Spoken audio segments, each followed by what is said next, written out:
Pleasing the Crown, Catfight films, and more magazine time. Plus this day in history with the Rodney King beating and our song of the day by the Drums on your Morning Monarchy for March 3rd, 2017. I'm James Evan Pilato from MediaMonarchy.com. Welcome to wherever, whenever you are in the world for media brought to you by you, my friends. I guess a little bit of coffee, and we actually got a immersion blender recently, so of course every morning I've been frothing up my milk. It's pretty sweet. TGIF, my friends. Coming to you, as always, from the Media Monarchy studios up here in the Pacific Northwest. Hope you are doing well. Again, whenever, wherever you are, if you're in a cube, if you're in a car, if you're in a garden, if you're in the future, we love and appreciate you being here and spending a little mind time with us for a fear-free look at what's really going on in the news. We've been online since 9/11/05, 11,000 plus articles, interviews, episodes, and so very much more. And guess what?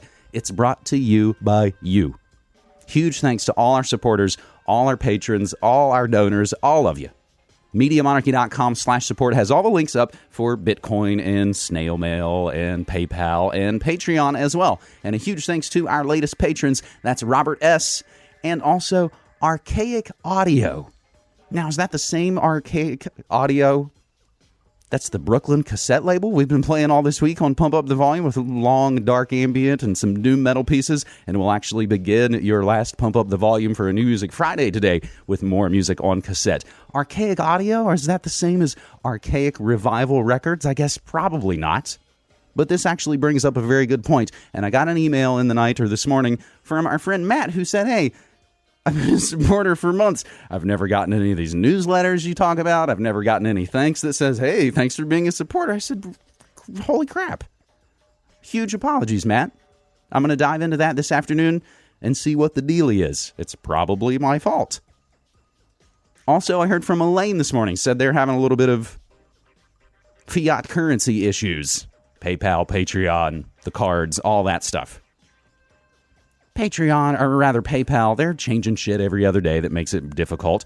Patreon, as I actually posted a note to all of our patrons, I don't know if you've heard about this Cloudflare leak, but it's basically a little bit over my head, but I learned enough to know that we should probably change our Patreon passwords, and I did mine, and I'm telling you should probably do yours as well, and look into the Cloudflare leak, and look into any of the other sites that you might be using that use Cloudflare that you might want to change your passwords for, and it's everything from Yelp to possibly even your Bitcoin wallet as well. So this is all to say to Matt and to Elaine, if there's ever any problems, if you don't get something, if you think something went wrong, please reach out to me. James@MediaMonarchy.com is the main email. Now, even that can have some difficulties. If you think I'm not hearing from you when you send emails that way, you can also try the classic MediaMonarchy@gmail.com. So I think this is a great example for a lot of the ways that we do everything else. We can't do it by ourselves, so I want to hear from you. Did you guys get the March newsletter? We call it the Liner Notes. It's the third one we've ever sent out, and it's meant to go to patrons, subscribers, and supporters. If you give at least $1 a month, I consider you a subscriber, and I've hopefully added you to that list to where you get the newsletter. So let me hear from you if you got the newsletter, or even say it in the chat, yeah, I got it. Now, lots of people maybe aren't hugely into email, and they might not even ever look at it. Thank you, Keith. Okay. That's at least one person got it, so that does at least mean that it actually worked and it actually went out. Okay, sweet. Okay, Head got it, Swag got it, good deal. So check your emails. Check the emails that you use to support and subscribe to Media Monarchy, and double check and see that you got our new March newsletter that we call our Liner Notes. A huge thanks to our buddy Matt up in Idaho. That's a different Matt for giving us the title. It is Friday Morning Monarchy, Friday, March 3rd, 2017. Oh, Jared didn't get it. Triple MG, you're the one. I got to work on you. We'll get on top of that.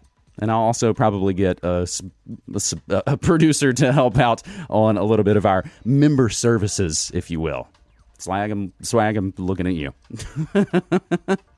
Fridays, we do the entertainment industrial complex. I call it hashtag media memes. If you follow that hashtag on the tweet, you can see all the stories and so very much more from the entertainment industrial complex. We put the stories together about an hour before showtime in a Twitter moment. So if you're ahead of the game, you can see all the stories that we are going to talk about today. And I should probably shut up because it's going to be clip-tastic, my friends. Let's glance at the breaking lamestream news. Moscow blames anti-Russian hysteria for Jeff Sessions' plight. We will, of course, spend no woe for Jeff Sessions, as he's probably going to try and kick up the drug war. I think they're going to lose that battle.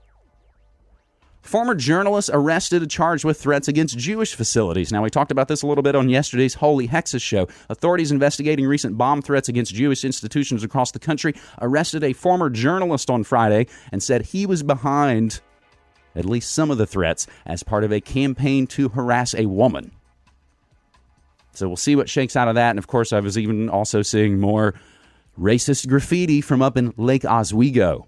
That's up here in Oregon.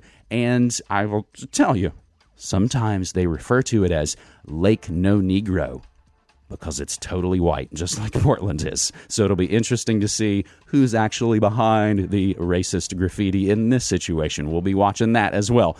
Pence used personal email for state business and was hacked. Womp womp.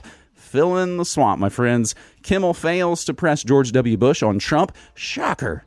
Shocker that previous puppet war criminals get a pass.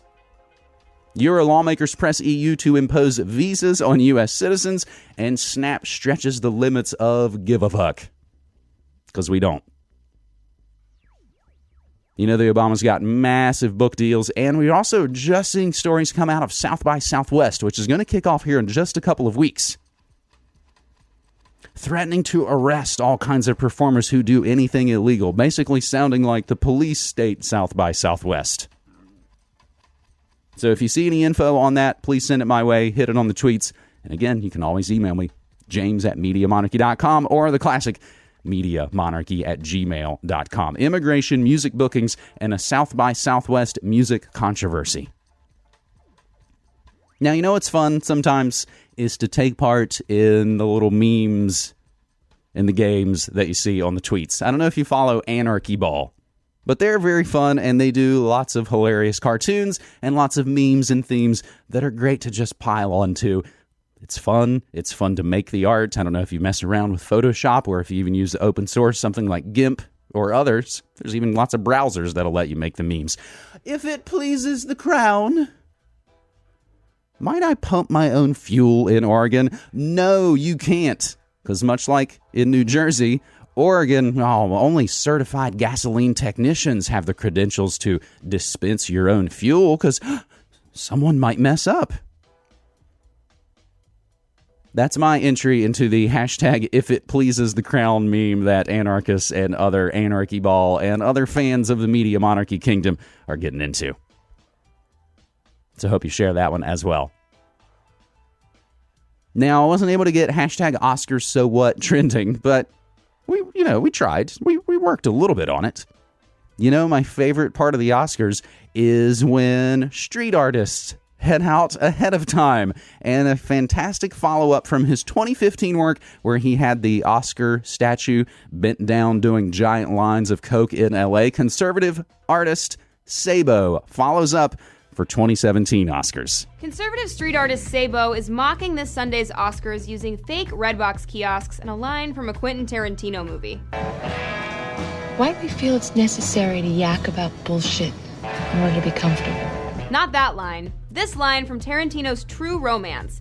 All those a-holes make are unwatchable movies from unreadable books. It's featured on posters that look like genuine advertisements plastered all around Hollywood and Highland, right where stars will be walking the red carpet this weekend. Sabo's made a name for himself by making real-looking movie posters that skewer liberalism. For this project, he also created ads for Redbox and even built some replicas of the kiosks. Some feature the Tarantino line, and others say, yeah, we wouldn't have paid full price to watch any Oscar-nominated movies either. Sabo said, I consider this piece my representation of the discounting of Hollywood, adding, I'm pissed off at Hollywood and its outspoken liberal actors, enough to not want to spend what a theater asks. There you go. And even in the sidebar right now, and again, we'll have to file this away for a future look, prosecutors fight Roman Polanski's efforts to unseal testimony in 1977 case. We'll have to file that away for a little bit of future work, but in the dead of night, Sabo plastered his posters all over town in hard-to-reach places where they look like genuine advertisements. Here he is on Tucker. Sabo is what he calls himself. He's a street artist based in Los Angeles. He previously created a viral image showing Ted Cruz as a tattooed bodybuilder. You see it on the screen. Now, this past weekend, he put up a series of posters around L.A. calling out Hollywood for making, quote, unwatchable movies from unreadable books. Ironically, it's a phrase taken from the movie True Romance, which you can't watch now because it was made by Quentin Tarantino, who he calls a celebutard. Sabo joins us from L.A. Sabo, thanks for coming on. So, yeah, thanks for having me. You have behind all this art is what seems to be a pretty coherent critique of Hollywood. What is it? Well, I would hope so. I've loved politics my whole life, so yeah. I live in L.A. and I'm in the belly of the beast, so why not punch it every now and then? So what that young man that was just talking about what am I saying about L.A.? Yeah, I love L.A., but these entertainers, we welcome them into our homes because we find them entertaining, only to be punched in the head with their politics, and yes. I think that's kind of rude. Do you think movies are getting worse? Yeah. Yeah, maybe we're just getting dumber. I'm not sure if they are or not. But that young man that was talking about not wanting walls, he obviously didn't see those huge walls that were dividing us from them, or the walls that were separating us from all those Hollywood parties after the show. Yeah, I noticed that. The only illegal immigrants in those parties were... So you canapes... So you put up these posters that I think are clever. I mean, well, they are clever, whether you agree with them or not, and they're smart and they're funny. And you put them all over Los Angeles, and they go directly at your hometown industry. What kind of response have you gotten from that? I've gotten a great response. I kind of gave up and just started doing what I love. And when I did that, all of the underground conservatives in Hollywood just sort of came out. And while in the beginning I was getting hate from the left, as time progressed, I started seeing that there was more and more conservatives and Republicans in Hollywood. Unfortunately, they're just kind of hiding because they know to hide. So if you're a conservative in Hollywood, or if you have unorthodox views, if you're not with everyone else, I mean, you must feel very, very isolated, but you must also have to think through what you believe. You can't take anything for granted if you're you. No, I don't. I love a good fight. I'd rather be in the mix of it. I don't like being comfortable. I actually love liberals. I love partying with them, hanging out with them. I just don't want them governing over me because they want to take control over every aspect of my life. There's been this weird reversal where you're a conservative and yet you're the insurgent giving the finger to the comfortable people in power, to the privileged in your world. You're doing what artists are supposed to do. Do you see that? Yes, I do, and I'm disappointed with a lot of political artists because the past 8 years, Barack Obama was dropping a bomb every 8 to 20 minutes, Boom. And they said nothing. There it is. And now you can't shut them up. And that told me something about them. They're just very much establishment artists. That's the crux Yeah, of it. they certainly are. Do you know any artists who agree with you? I know some. I don't think they're as mean as I am. I mean, I try and be kind of brutal with what I do, and I notice you kind of blurred out my poster. We have to. This is live television on a cable network. But anyone who's interested can go online, and your site has them unexpurgated, and you can see exactly what they say. But we're not. We can't. We're gonna have to violate the integrity of your art for the sake of our standards. But you think that there are other artists who agree fundamentally, or any of them saying so out loud? They're out there. I've heard some. It's like I don't know a lot of them. I'm not going to tell you I know a lot of them. Not that do what I do, but yeah. I'm sure. I notice there's a whole crop of young conservatives out there. I can't wait to see what they bring to the table in the near future. Yeah, I suspect they will. They really are the outsiders. Sabo, thanks for joining us. That is conservative street artist Sabo talking to Tucker Carlson about his latest satirical take on hashtag Oscar So What. You are listening to Your Morning Monarchy for Friday, March 3rd, 2017. It is a clip-tastic media memes episode. America, for some reason, places political value on its leading actors. Donald Trump may have a new ally in Hollywood. Jennifer Garner says she's up for working with the president, telling the Washington Post this week that she doesn't want Trump's supporters to get left behind, saying, quote, "I'm looking forward to helping him make good on what they saw as promises, a mandate from him that he was going to make their lives better." The West Virginia native has been a longtime advocate for impoverished families. Jen realized that residents were counting on Trump to turn their community around after visiting the area following last year's devastating floods. And she's ready to take part, telling the Post, quote, "If he's willing to help the poor kids who got him elected, then let's do it. They certainly think he's going to." The move comes as a surprise, seeing as Jen campaigned for Hillary Clinton in the last election and held a 2008 fundraiser for then-candidate Barack Obama. Jen was only half joking when she even offered to meet with Trump at his Florida estate, according to the paper, saying, quote, "Send me a ticket to Mar-a-Lago. I'm ready to go down and have a steak and a good chat." Jennifer Garner apparently had a 45-minute interview with the Washington Compost. Now, she's in the tank for the Dems, and I like to think maybe this is basically a calling the bluff. Yeah, let's see if you actually care about the poor people in West Virginia who idiotically voted for you. Now, I didn't actually know that the new Washington Post slogan has torn off into its own world of memes. Know your meme gets into the Washington Post slogan parodies. Democracy dies in darkness. Nice try, withered apricot. I also like welcome to hell, the downward spiral, rain and blood. Soon all will be dust in the distance. A lone dog howls mournfully. Ragnarok. Yeah, you gotta love your memes.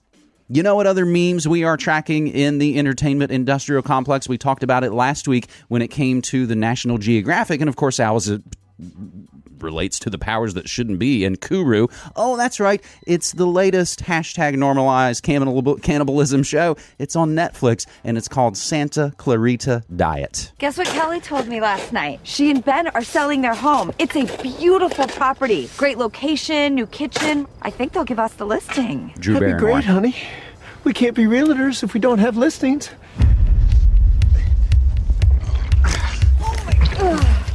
Oh, shit. Someone's coming. Hurry. Get us some.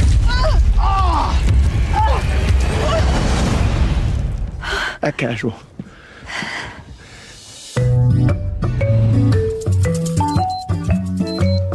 Our life was amazing.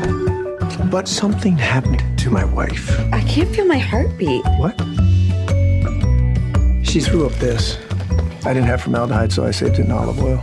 That was a crazy amount of vomit. Well, I'm not a medical expert. It was a huge amount. She's acting different. I can cook that for you, sweetheart. I'm fine. Did Mom die? She is dead and also undead. Zombie? I don't like that word. I think it's inherently negative. I don't like it either. Well, let's not use it. I do like the way that I feel. I have endless energy and I sleep 2 hours a night. I get so much done. You eat people. I know. It's just that I'm so much more confident. I can parallel park in one move now. The undead are completely driven by their it. But if I can't control myself, then I risk everything that matters to me. Hey, it's cake. I'm not setting you up to do this alone, sweetheart. I'm not gonna bail on you now. We have to kill someone who deserves it. I guess the prototype would be a young, single Hitler.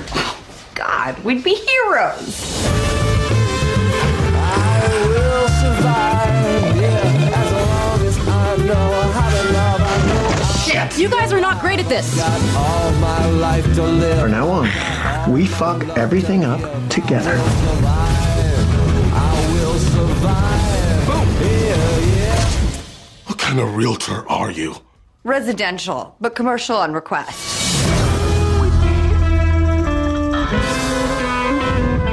Santa Clarita Diet getting bonus points for pulling a Godwin, mentioning Hitler. Netflix has been making viewers do a double take with its Santa Clarita Diet ad since the Golden Globe Awards, which I think we made brief reference to in the morning show, with Drew Barrymore's cannibalistic take on weight loss commercials. That was a disturbing standout among the TV commercials on that night's broadcast, but one regionally tailored billboard for the German market made some passerby queasy and has reportedly been pulled, an ad featuring a human finger sliced up and seasoned like a currywurst dish. Elsewhere, the billboards have been just a giant success. Hey, guess what? No, it's not just you. There's definitely something in the air, and we've talked about it for the last couple of years, whether it was Gamergate, Divide and Conquer, Trayvon, any of it. The Purge. There's definitely something in the air. In recent weeks, we've had a dumb comedy about teachers beating each other silly, a superhero flick with a seriously high body count, and a gangster thriller in which Keanu Reeves personally shoots, maims, and stabs approximately 8,943 people. We even had a Star Wars in which pretty much everybody died. Spoiler. And now we've got Catfight, a new film by the only guy to ever get kicked off of Doug Love's Movies. A comedy drama about Anne Heche and Sandra Oh kicking the shit out of each other. How many glasses is that for you? Whatever. Jesus drank wine. Can you imagine if we land this contract tonight? What do you think of when you look at that? It makes me think of the worst thing I can imagine. You are helping me tomorrow. It pays the bills. Well, somebody has to be the breadwinner. Why is it always me? Because you're more masculine. Jesus, you look like someone I went to college with. Hi, Veronica. Oh my God, this is my husband's party. Wow. I thought those guys were gay. They were acting so gay. Yeah, my husband's not gay. No, I know. We have a beautiful son. Was it? Oh, you're pathetic. You're a caterer, Ashley. You're a trophy wife, Veronica.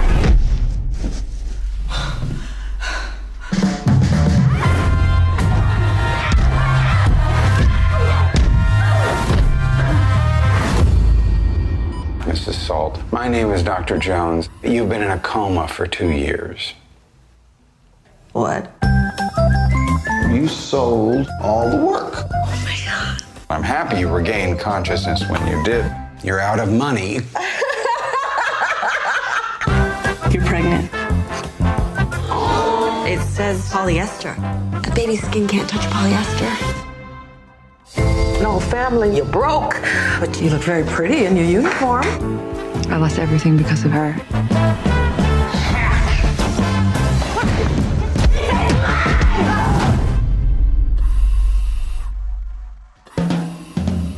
I met someone. You lost everything. I have nothing left to do in this life but destroy you. Well, why don't you come in and I'll make you some breakfast first? Life is short, realize you do not live twice. Life is short, don't you see how fast hours flee?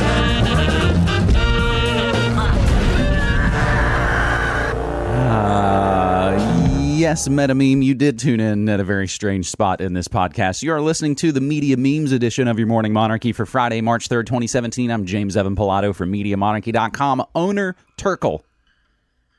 That's the director. His new film, Catfight, is the perfect movie for our age of rage. And it's going to be another American Spring, Summer of Rage, lather, rinse, repeat.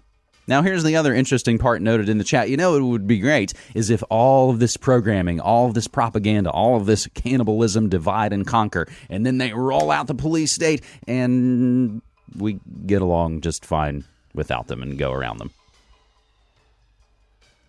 Let's continue our clip-tastic look at the entertainment industrial complex with a movie with a very unfortunate title. Its title kind of makes sure no one's going to look into it that isn't already looking down the rabbit hole.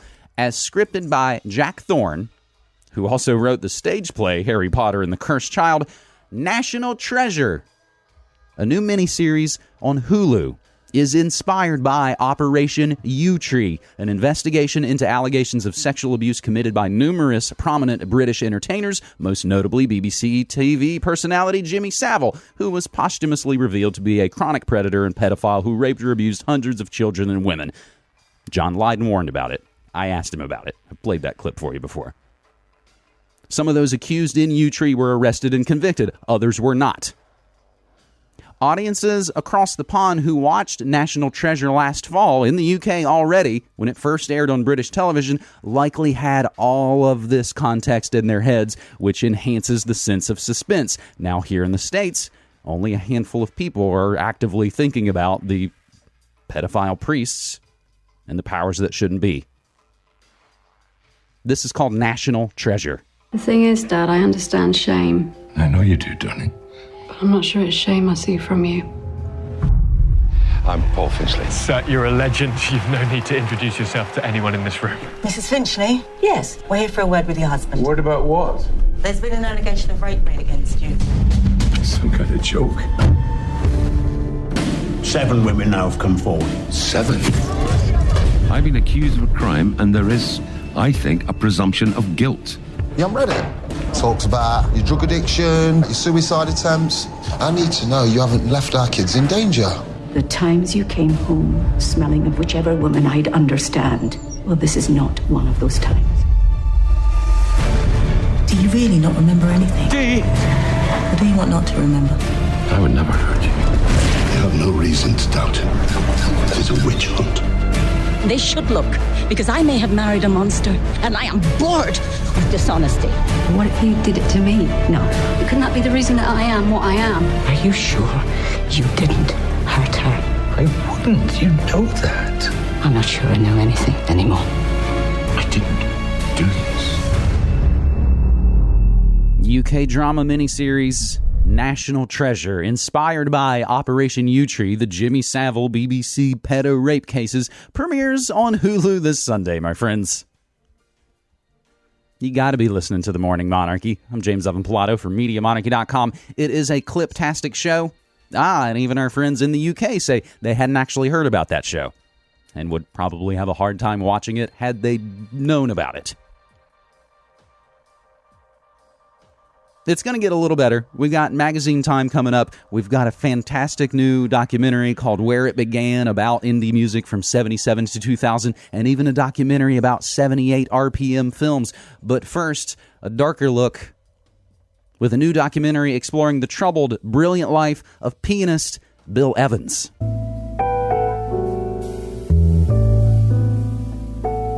Bill Evans was a genius. The jazz world, which can be roiled by factions and jealousies, usually agrees on that. Bill Evans was a genius.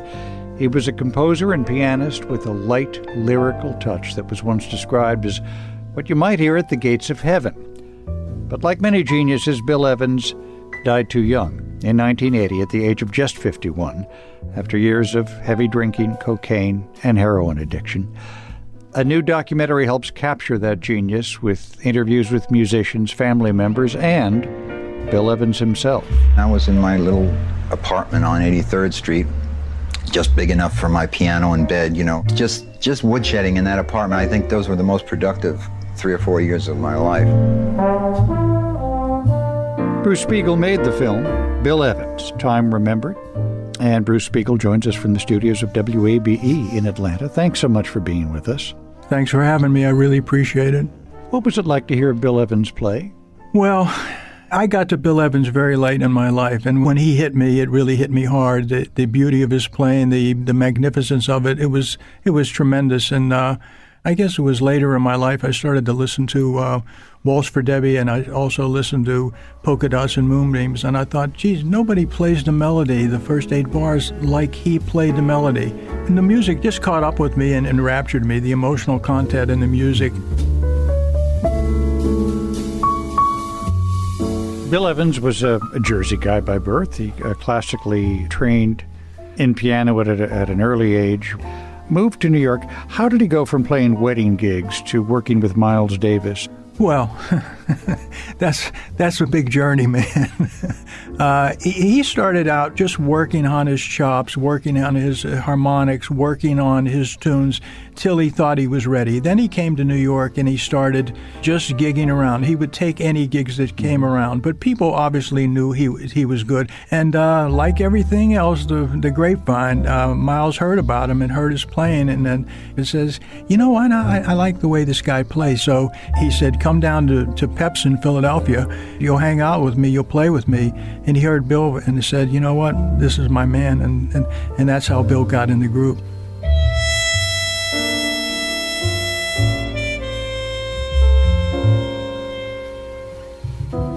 Bill Evans and Miles Davis recorded Kinda Blue in 1959. Best-selling jazz album of all time. What did it mean? Well, his contribution was big, a lot bigger than people realize. If you look at 2 of the tracks on the album, Flamenco Sketches and Blue and Green. Blue and Green was a song that actually was attributed to Miles Davis, that actually was written by Bill Evans, okay?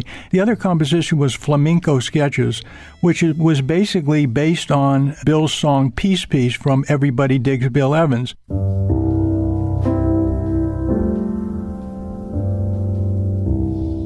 And Miles heard that. This was when they were kind of off and on between when he recorded with Bill and he did the album. He says, I like what you did that with Flamenco Sketch. I want to take the first part of that.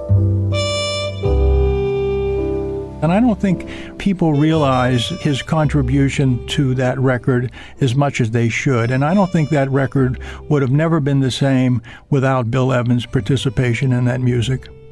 Bill Evans knew a lot of sadness in his life. Arguably, he created a lot of sadness for himself in his own life. But let me ask you about a specific thread. A lot of people around him committed suicide. There was his longtime girlfriend, Elaine, his brother, Harry, who suffered from emotional problems, probably schizophrenia. Was Bill Evans, was his addiction to drugs a kind of long-term suicide? Well, that's a question for somebody that's maybe not me. I think heroin for Bill Evans helped him to cope with what was going on. This was early in his career. I think it shielded him. I think it helped him. He left heroin, and then he was on methadone for a while. But then, even after a short period, he went back and got addicted to cocaine, and that's what he used the rest of his life.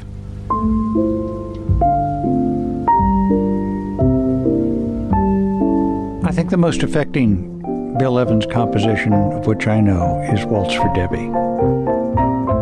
Debbie was his niece. That was his brother, Harry's daughter. Mm-hmm. Wrote it when she was 3 years old. It's a beautiful composition. What can I say? It's Bill Evans' most famous composition. And, if you don't hear any of Bill Evans' compositions, you can listen to that and listen to him play that and say, oh, well, this guy's great. All you have to do is listen to Waltz for Debbie to realize how important it is for Debbie. Being at the beach with him, going swimming, those were like happy times.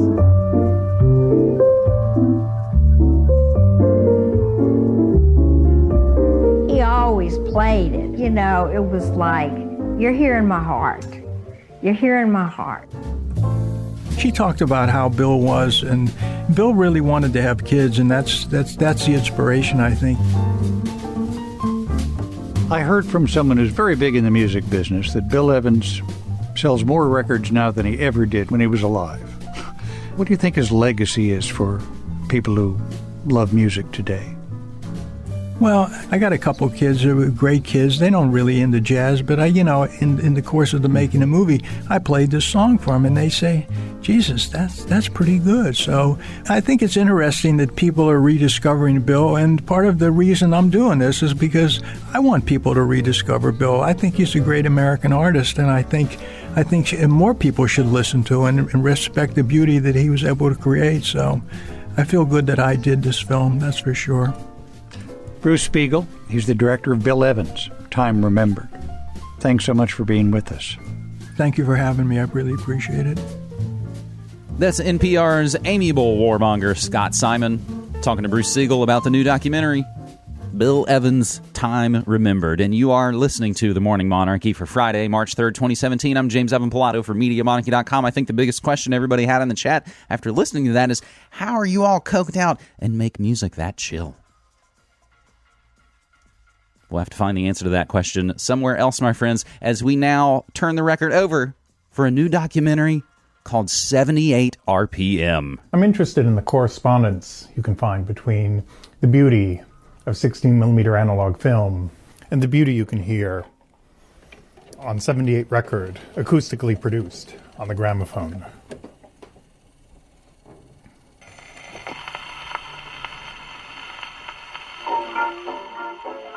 In his first feature documentary, experimental filmmaker Joel Schlimowitz looks at the granddaddy of vinyl records. Forget about the mainstream vinyl comeback, which has allowed record labels to hawk overpriced reissues of LPs that savvy collectors could easily find in thrift stores. Yeah, anybody need a $30 reissue of the first Boston album? Or what about the $40, $50 reissue of Fleetwood Mac's Rumors?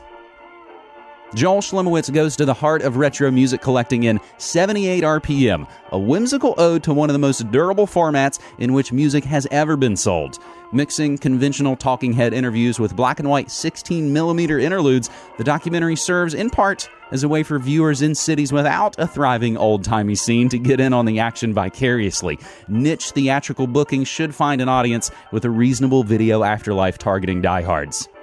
And diehards are pretty much all one gets when discussing those who collect big, heavy pieces of shellac or vinyl sold in the early years of the 20th century. Though very long-lasting if stored and handled properly, the discs are easy to break and easy to wear out.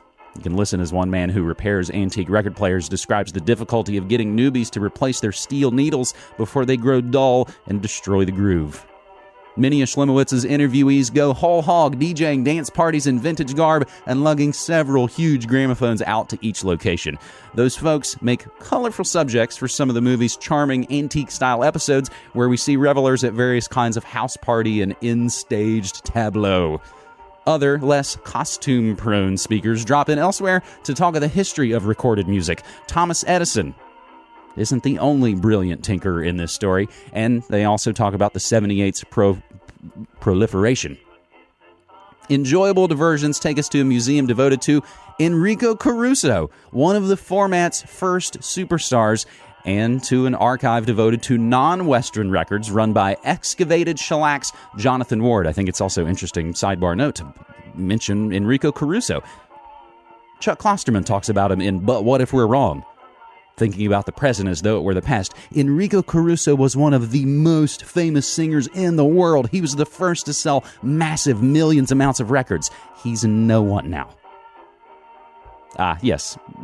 Think Steve Buscemi in Ghost World when you're thinking about this documentary. Viewers may wonder where certain authorities and well-known 78 lovers are. R. Crumb being probably the most famous. But the movie offers a smart variety of voices from scholars to steampunks to head-over-heels fans. As with all such outings, romanticism plays a big role. You're barely 20 minutes in when one speaker declares there's something about the sound of a 78 that's tangibly different from other records, triggering a portal to another time. But hell, anybody willing to lug around and care for a ton of black plastic whose sonic contents could just as well fit on a thumb-sized USB stick has earned the right to wax poetic. Film 78 RPM, written and directed by Joel Schlimowitz. I'm getting this on The Hollywood Reporter. Apparently it's only playing at Anthology Film Archives. I had to dig and dig to find that little bit of clip and that little bit of music from his Kickstarter page. So again, everything we say and play always included in the show notes. We treat the news show like we treat the music show. We're just as excited about diving into this material as you very well may be. Now, a very different kind of documentary. Where It Begins, 1977 to 2000, is a new documentary that follows, quote, the rise of American independent music through a Midwest college music scene, end quote. Directed by John Eisberg, it features interviews with Steve Albini, Joe Shanahan, Kim Deal, Mike Watt, Ian Mackay, and more. Where It Begins, 1977 to 2000. I remember vividly saying to myself, you had better take a mental picture of this right now and remember this feeling, because the odds are you're not going to have anything like it again in your life.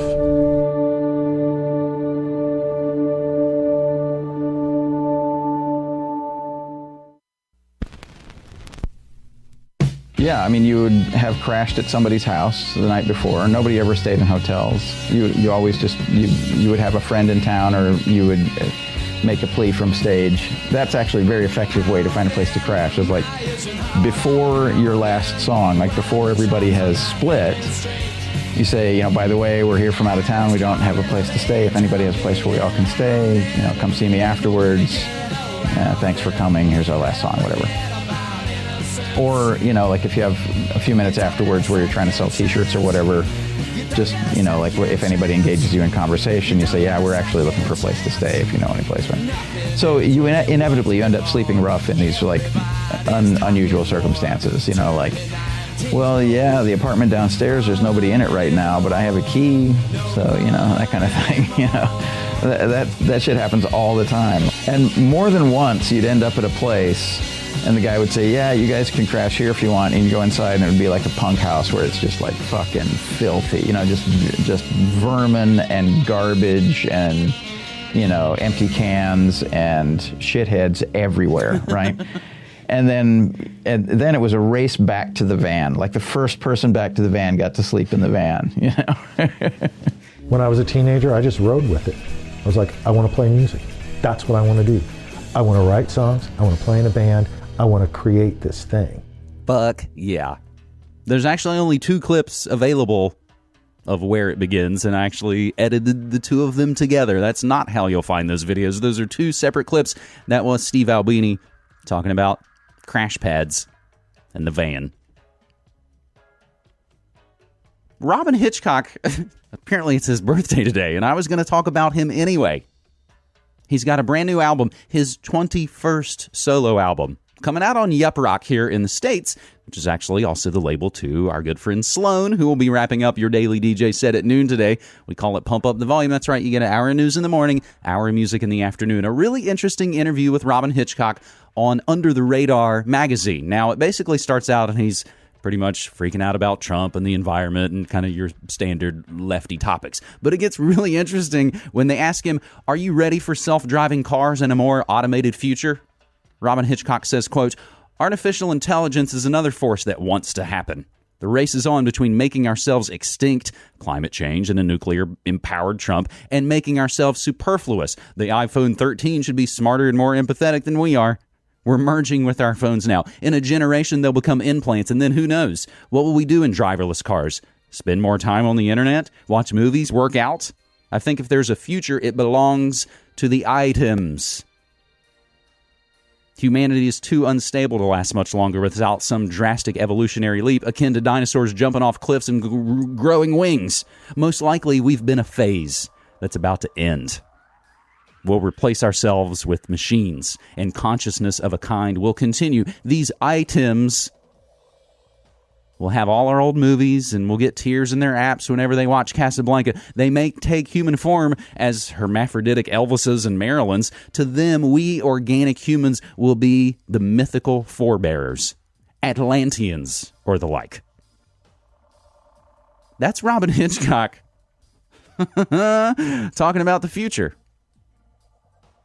His 21st LP, his first to ever be self-titled, is actually coming out April 21st on Yup Rock. And guess what? We're going to tease a new song coming up later on Pump Up the Volume. I want to tell you about what I want from Robin Hitchcock. As long as we're talking about brand new music, Friday is new release day, global release day.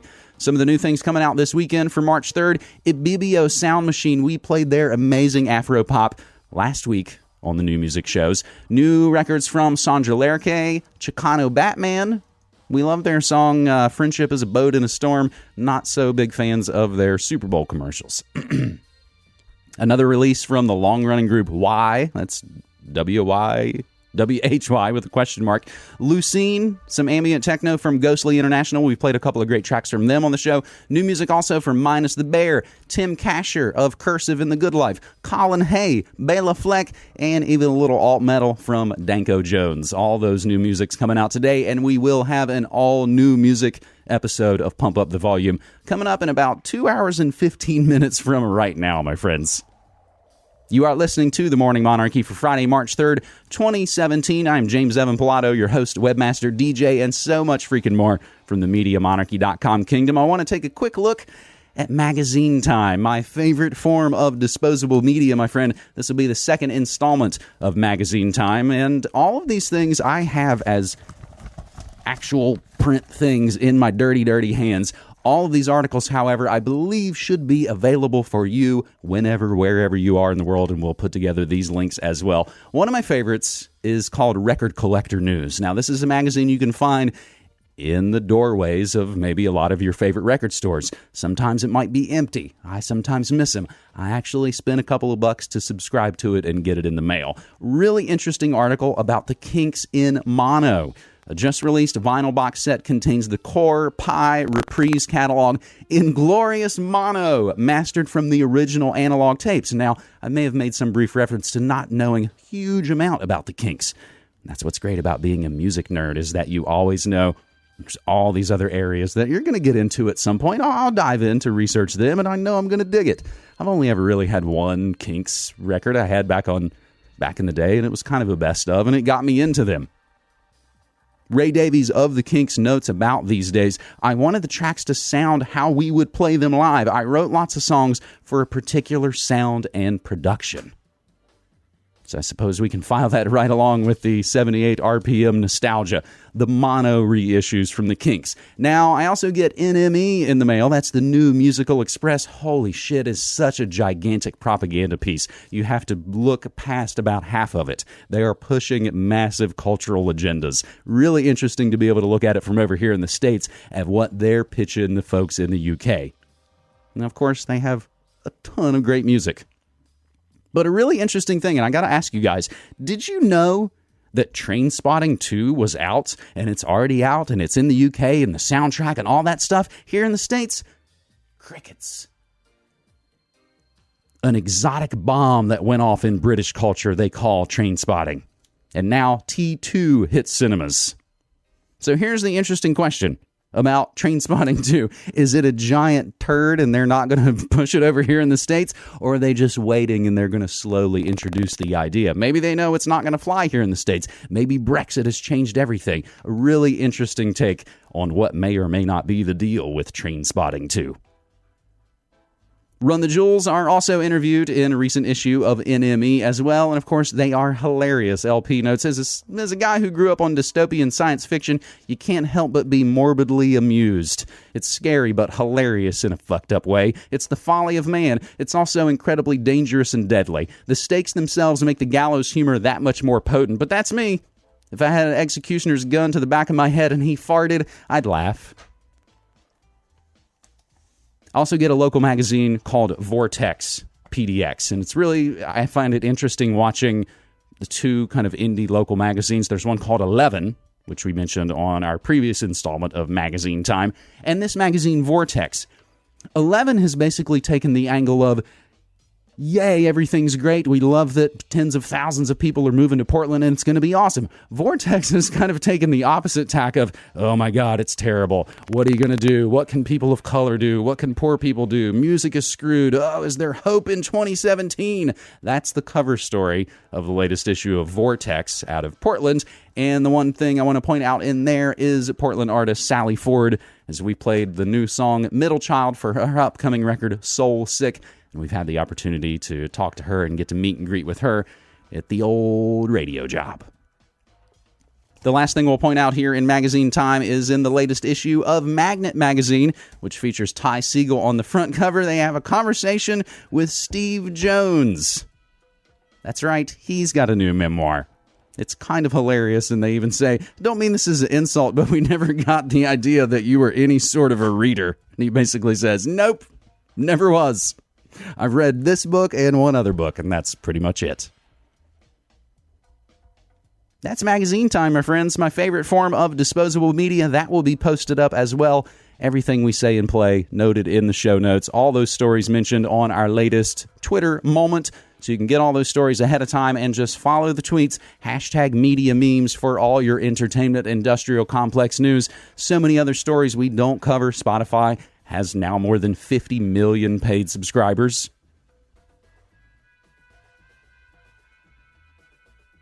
We've also got the National Treasure story, and so very much more. Lawsuits against BuzzFeed. You can get it all on tweets. We've got brand new music from one of my favorite bands from the last several years called The Drums. And we'll get into that in just a few moments, my friends. But however, no matter what we talk about on these episodes, whether it's world news or food or technology or the occult or entertainment, we always end with this day in history. March 3rd, 1875, Georges Bizet's opera Carmen receives its premiere in Paris. 1885, the American Telephone and Telegraph Company is incorporated in New York. You might know them as AT&T. March 3rd, 1904, Kaiser Wilhelm II of Germany becomes the first person to make a sound recording of a political document using the aforementioned Thomas Edison's phonograph cylinder. March 3rd, 1910, Rockefeller Foundation, as John D. Rockefeller Jr. announces his retirement from managing his businesses so that he can devote all of his time to philanthropy. March 3rd, 1913, thousands of women march in a suffrage parade in Washington, D.C. We were actually noting on Twitter recently, of course, the father of public relations, the man who wrote the book Propaganda, Edward Bernays, when he got all those women to smoke torches of freedom in the Easter parade. March 3rd, 1915, the film Birth of a Nation opened in New York on this day. In 1931, the United States adopts the Star-Spangled Banner as its national anthem, one of the few national anthems to talk about bombs exploding in the air. Now, this makes me think of the Adam Curtis documentaries, the latest of which, the name is kind of escaping me. But on this day, March 3rd, 1938, oil is discovered in Saudi Arabia. March 3rd, 1951, Jackie Brinston, with Ike Turner and his band, they record Rocket 88, often cited as the first rock and roll record, recorded at Sam Phillips Recording Studio in Memphis, Tennessee. March 3rd, 1986, Metallica's Master of Puppets was released on this day. In March 3rd, 1991, amateur video captures the beating of Rodney King by Los Angeles police officers. As a week of pretrial motions ended today in the case of the 4 Los Angeles policemen already indicted in the Rodney King beating, the county grand jury signaled that will be the extent of the criminal case. 17 other so-called police bystanders at the beating scene will not be indicted, a development noted with frustration by the Los Angeles County Attorney, whose office presented the evidence. Now, however morally wrong their failure to intercede, in California law there is no criminal statute under which these officers can be indicted. The inaction of the 17 officers may now be investigated by the U.S. Attorney's Office for possible civil rights violations. But of greater concern, said the county attorney, are the results of interviews with some of the police bystanders. March 3rd, 1991, amateur video captures the beating of Rodney King by Los Angeles police officers. Their acquittal would lead to the legendary, destructive Los Angeles riots. And what about Rodney King himself? He died a broken, sick man in 2012. Now, speaking of other broken, sick men, on this day, March 3rd, 1994, Kurt Cobain of Nirvana lapsed into a coma in Italy after taking a combination of Valium and champagne. That's March 3rd, 1994. It was all downhill pretty much there, and in, I believe, about a month and a day, he would be dead. Now, I've been noting we've been online since 9/11/05. I've been making Media Monarchy broadcasts since 2006, and there are a shit ton of articles posted to the website. So I didn't actually have anything posted on March 3rd because I think it fell on a weekend. And since we are heading into the weekend, I'm going to give you March 5th. Posted to MediaMonarchy.com on March 5th, 2007. Russian journalist dies in suspicious fall. Russian expert shot near D.C. area home. Anonymous GOP aide says terrorist act will make Giuliani president. And also a North Dakota pilot named Field McConnell, who works for Northwest Airlines, lives in rural Glendon, Minnesota, says they are lying about 9/11. And also said a second attack is imminent and conspirators have already aborted plans once that year in 2007. The last note posted to Media Monarchy on March 5th, 2007. Webster Tarpley on upcoming war with Iran. It's always upcoming, isn't it? and again, this just in from listeners who would know, Glendon is also a shithole. You guys aren't really giving me too much to think about in Minnesota that much. Celebrating birthdays today on March 3rd. Oh, my Italian brothers, Charles Ponzi, the Italian businessman whose name means fraudulent pyramid scheme. Charles Ponzi, born on this day in 1882 on March 3rd. Also celebrating birthdays on this day, Jean Harlow, Doc Watson, George Miller of course, Road Warrior, Jennifer Warnes, and yes, it is Robin Hitchcock's birthday. He's turning, is he 64? Damn, Robert Hitchcock. It's also Miranda Richardson's birthday, Ira Glass, legendary punk and skate photographer Glenn E. Friedman, Tone Loc, Black Mirror's Charlie Brooker, and David Faustino. None of those musical folks will weasel their way into our daily DJ set at noon because it's going to be doom metal at the top on cassette tape from our friends Archaic Revival Records in Brooklyn. Then it's going to be a ton of other new music. And of course, it will wrap up another broadcast week with Canada's Beatles. We call them Sloan. We're going out today with brand new music from The Drums. They have announced a new album and tour. The new record is called Abysmal Thoughts, and they have shared the first single from that called Blood Under My Belt. We have followed The Drums since their very beginning, all their ups and downs, and apparently now it's just down to frontman Johnny Pierce, where he plays and produces and recorded everything on this new record, Abysmal Thoughts, and it's their first one on a giant label, Anti. That makes them label mates with like Nick Cave and Nico Case. So we're going out with Blood Under My Belt from The Drums as we wrap up another broadcast week, my friends. I should probably wrap it up pretty quickly. I appreciate you being here and all your support. It means the world to me, and I thank you so much. That's your Friday Media Memes edition of your Morning Monarchy for March 3rd, 2017. I am James Evan Pilato from MediaMonarchy.com. Again, thanking you so much for listening and reminding you, as always, my friends, don't hate the media, become the media. Take care. What does it take for you to believe that I have changed? I know very well that I have blood under my belt. Yes, it's true that I hurt you, but I still love you. I love you, I still do. And what did I say to make you want to run away? I know very well that I have blood under my belt.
You're listening to Media Monarchy with James Evan Pilato. Since 2005, Media Monarchy has covered the real news about politics, health, technology and the occult, all remixed with music and media that matters. Go to MediaMonarchy.com/support and become a monthly subscriber so you can help keep independent, non-commercial, alternative media going and growing. Thanks.